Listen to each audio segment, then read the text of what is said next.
Okay, I'm just going to give you a brief overview of the course structure for AS and A2 and also the skills that you'll obtain from the study of A-level history and how useful they will be for going on to third level education and indeed a range of different careers. So the course consists of 4 exams. You can see them there listed on the screen. AS1, which looks at Germany 1918 to 45, AS2 Russia 1914 to 41, A21 the American presidency in the 20th century, and A22 the partition of Ireland 1900 to 25. AS1 Germany deals with the immediate aftermath of the First World War. It looks at the establishment of democracy. It looks at the weaknesses of democracy throughout that time. It looks at the failed Nazi push in the mid-1920s. And it looks at the reasons why Hitler was able to get into power in 1933.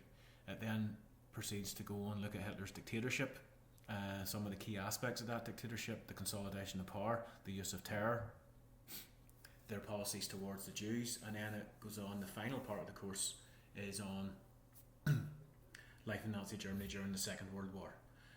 This paper here is worth 50% of your AS, and it's basically source-based paper, an interpretation and analysis of sources.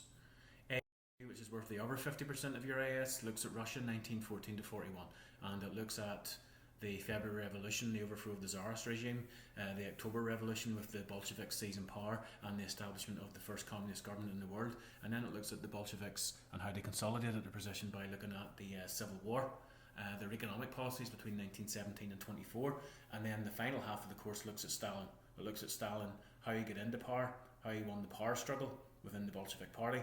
It looks at the key features of his dictatorship, whether it be the use of terror, propaganda, the cult of personality, and then the final part of the course concludes by looking at Stalin's economic policies as regards industry and agriculture. It's worth, as I say, 50% of your AS, and this paper is all essay based. A21 looks at the American presidency in the 20th century.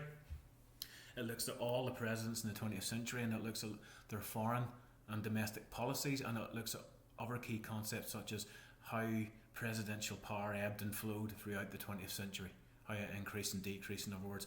And there's a lot of parallels drawn, you'll be able to see a lot of parallels drawn between some of the things that some of these presidents did and linkages with current presidents such as Obama or Trump. It's a synoptic paper which covers, synoptic means over a period of 100 years, and it's a 1 hour 15-minute exam, and it's 1 essay from the choice of 2. Final module, the most demanding module, a very difficult module, is the 2.5 hour paper. It's a 2.5 hour paper, and it's worth 40% of your overall A level. It's the partition of Ireland between 1900 to 25, and you look at things such as the Home Rule crisis, the causes and consequences of the Easter Rising, the rise of Sinn Féin and why they won the election, the general election in 1918. It looks at the Anglo-Irish War between the British and the IRA. It looks at the Irish Civil War, and it also looks at the Anglo-Irish Treaty and the creation of Northern Ireland between 1921 to 25. Perhaps most importantly, what are the benefits to studying history at A level? Well, really, the skills acquired in the study of history at A level are widely applicable across a plethora of different careers and a range of different university courses.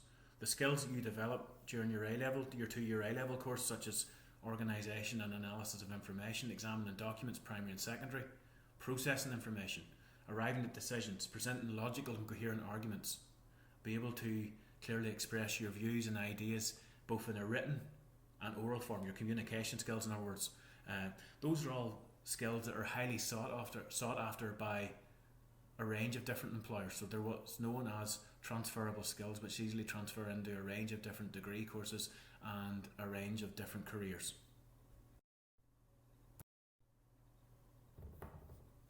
I should also say that in the last decade, or in the last 16 years that I've been here, the A-level history results regularly rank among the best in the school, and we regularly have candidates finishing in the top 3 places for CCA history in Northern Ireland.